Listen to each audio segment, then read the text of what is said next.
கோதுமை மணியாக இயேசுநாதர் கல்லறையில் வைக்கப்படல்.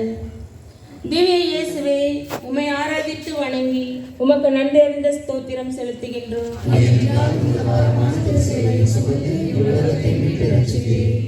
சாத்தானுடைய கட்டினால் 18 ஆண்டுகளாக கூன் விழுந்த நிலையில் இருந்த ஒரு பெண் உடல் ஊனமுற்றவளாக காணப்பட்டாள்.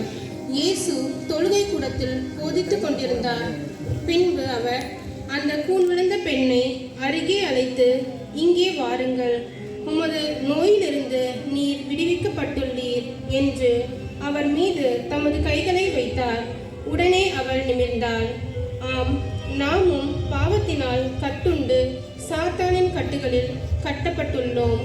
வெளியே வர இயலாமல் கல்லறையிலே இருட்டு குகையிலே முடங்கி கிடக்கின்றோம்.